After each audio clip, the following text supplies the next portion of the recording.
Joy with Enjoy It Healthy, and today I am showing you how to make a healthier bagel using my ancient grain replacement flour.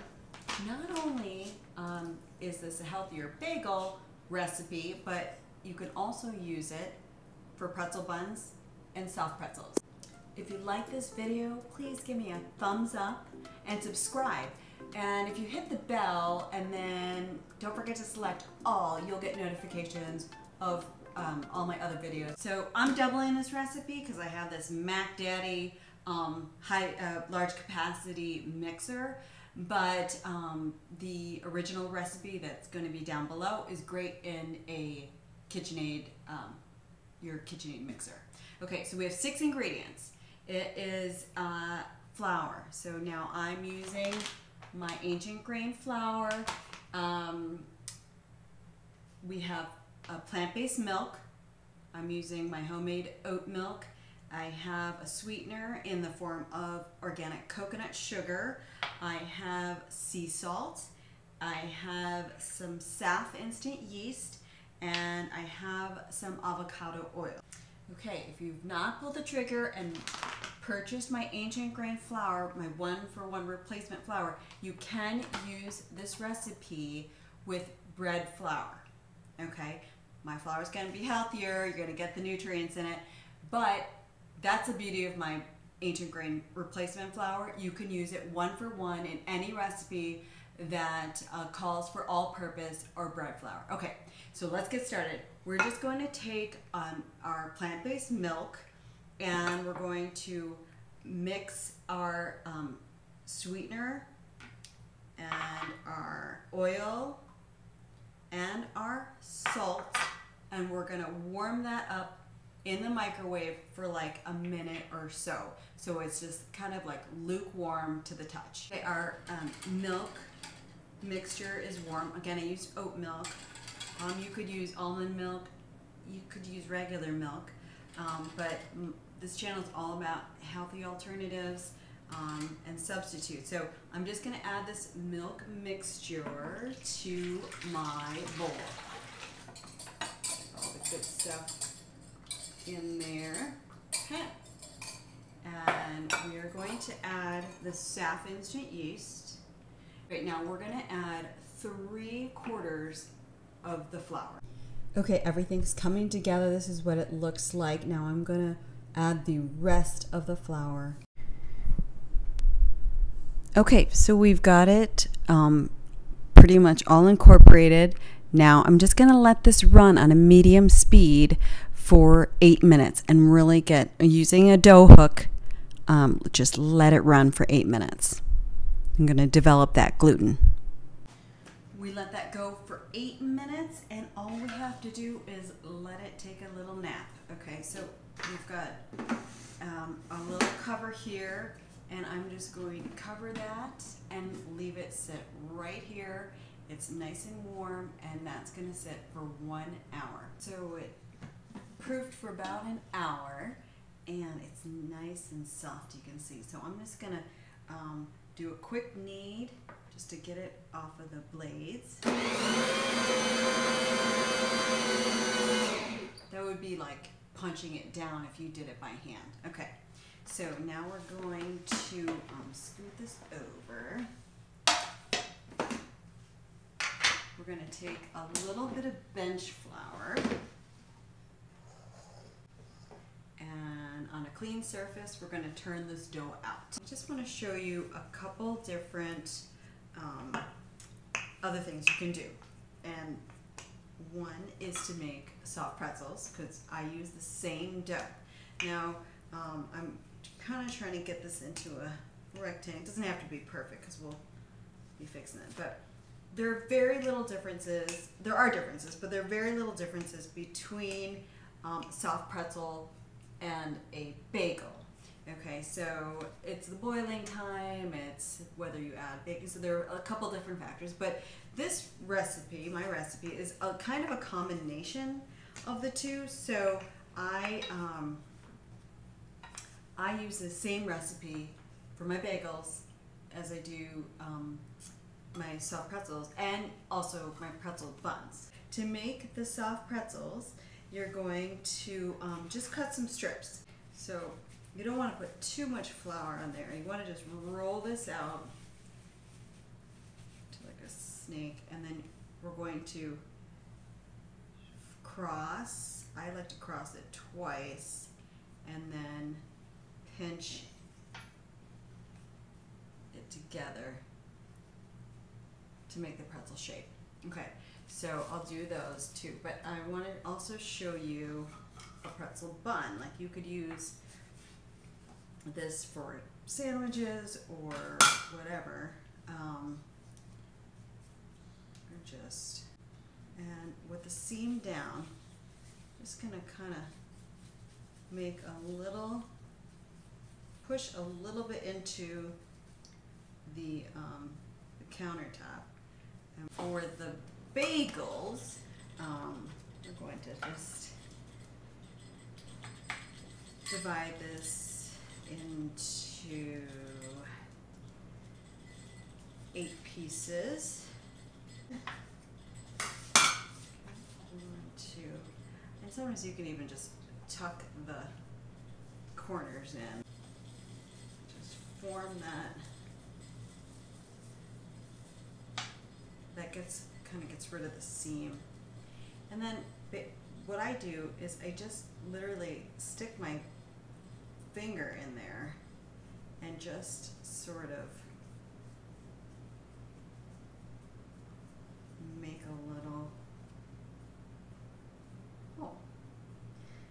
Okay, they look a little rough around the edges, but they will be boiled and baked, so they'll come out really nice. Okay, I've shaped everything, and I'm just going to cover it with a slightly damp towel. You need to get a sheet pan with some parchment paper and then spray it with a nonstick spray.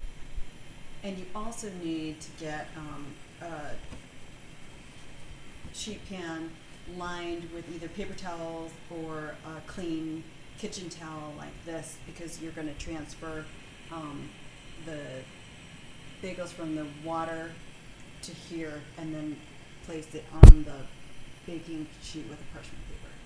I like to use this pan.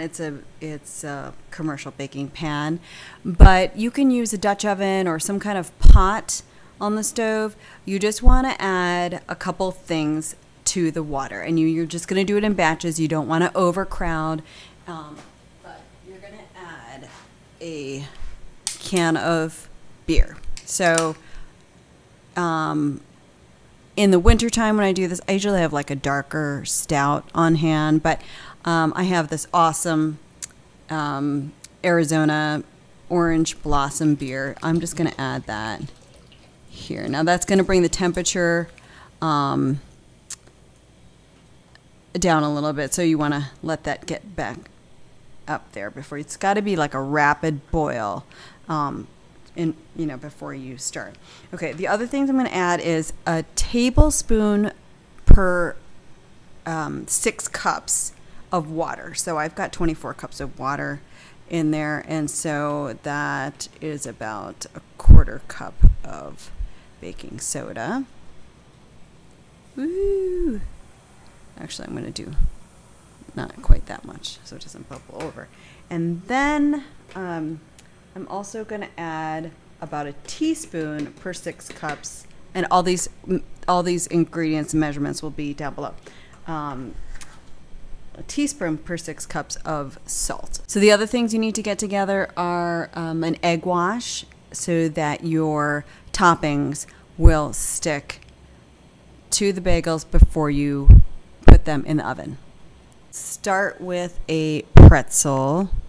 I'm putting it face down, and I'm going to boil it on each side for about a minute. That's on each side. So I'm going to not overcrowd it, but I'm going to put about 6 pieces in here at a time. You can see they sort of swell up. This one's been about a minute. They kind of puff up in there. Now, typically, soft pretzels are only dipped in boiling water before they are, but I really like the puffiness that they get. So again, I do the same thing. for my pretzels, as my pretzel buns, as my bagels, and I do each of them for about a minute on each side and flip it over and then take it out and put it on the towel here. These are ready to come out, so you can see how they've really puffed up. They look kind of crazy, but they'll bake up really nice in the oven. Okay, so I transfer them to our parchment paper. That you can't forget to spray that with a nonstick spray, because you'll be disappointed. They will stick to the parchment paper, even though it's supposed to be nonstick. So I brush these with an egg wash. Now, if you wanted this to be a vegan recipe, this is the only thing that doesn't make it vegan. But I love how the sheen that it comes from, and I'm a fan of eggs, even though I'm mostly plant-based. But anyway, you could probably use like Aquafaba or something like that. Just something to get the, or even maybe like a little bit of oil you can brush on there, just to get the toppings to stick. Okay, some of the bagels I'm going to do this everything topping. I love the everything topping. And some I'm going to just do coarse sea salt. You could do a flaked salt as well. I love this coarse sea salt.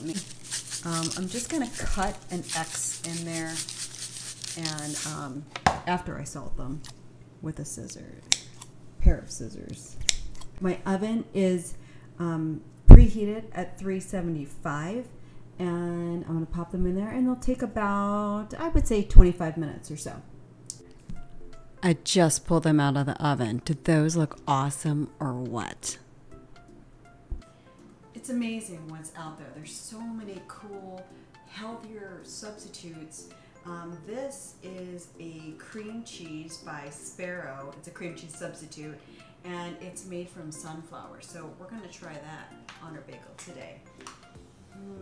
Which one? I think I'll try an everything bagel. I've got my gigantic bread knife. They're hot. So good. I gotta do the top. They're steaming good. Okay, try this cool cream cheese substitute. Ah, it's hot. Whew.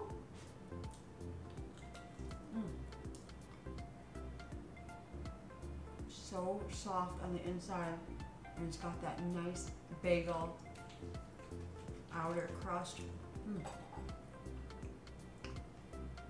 I hope you try this recipe so you can make bagels, pretzel buns. Look at how cute these pretzel buns are, or soft pretzels. For this recipe and for more recipes